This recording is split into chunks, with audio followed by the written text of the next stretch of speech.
teman-teman, di video kali ini saya akan menjelaskan tentang perencanaan penyuluhan pertanian dan mendesain perencanaan penyuluhan pertanian.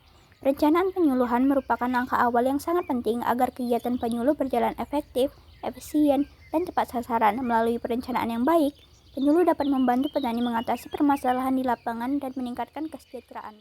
Nah, pengertian penyuluhan pertanian itu sendiri adalah proses penyusunan langkah-langkah kegiatan penyuluhan yang akan dilakukan untuk mencapai tujuan tertentu di bidang pertanian.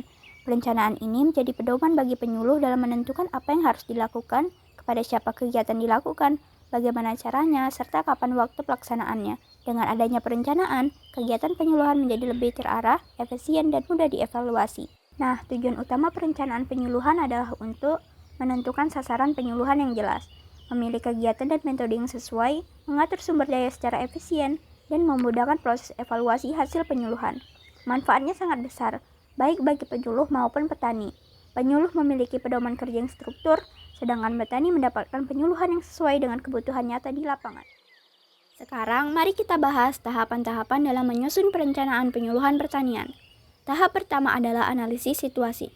Pada tahap ini, penyuluh mengumpulkan data dan informasi mengenai kondisi petani, potensi wilayah, permasalahan usaha tani, serta sumber daya yang tersedia.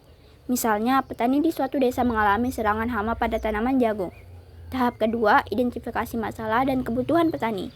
Dari hasil analisis tadi, penyuluh menentukan masalah utama yang dihadapi petani dan kebutuhan yang perlu dipenuhi. Contohnya, kebutuhan petani adalah mengetahui cara pengendalian hama yang ramah lingkungan.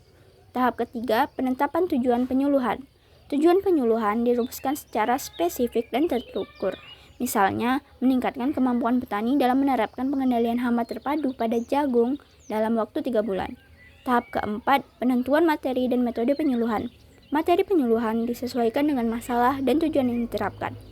Metodenya bisa berupa ceramah, diskusi kelompok, demonstrasi cara, kunjungan lapangan, atau menggunakan media digital. Tahap kelima, penjadwalan dan penetapan lokasi. Kegiatan penyuluh perlu dijadwalkan dengan baik agar tidak mengganggu kegiatan utama petani. Tempat pelaksanaannya bisa di lahan percontohan atau balai desa.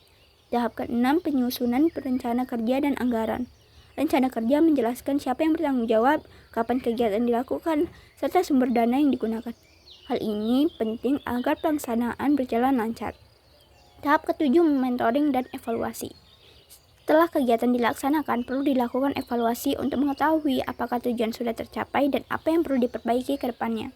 Sebagai contoh, berikut adalah rancangan sederhana kegiatan penyuluhan. Judulnya yaitu Penyuluhan Pembuatan Pupuk Organik Cair.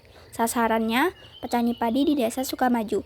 Tujuannya, meningkatkan kemampuan petani dalam membuat pupuk organik cair dari limbah pertanian. Metodenya, demonstrasi cara dan diskusi kelompok. Waktu dan tempat, 25 Oktober 2025 di Balai Desa Sukamaju. Evaluasinya dilakukan dengan mengamati kemampuan petani mempraktikkan pembuatan pupuk setelah pelatihan. Dari pembahasan tadi, kita dapat menyimpulkan bahwa perencanaan penyuluhan pertanian merupakan proses penting untuk memastikan kegiatan penyuluhan berjalan efektif, efisien, dan sesuai kebutuhan petani. Dengan perencanaan yang baik, penyuluh dapat menjadi fasilitator yang mampu memberdayakan petani agar lebih mandiri, inovasi, dan sejahtera. Terima kasih telah menyimak video ini.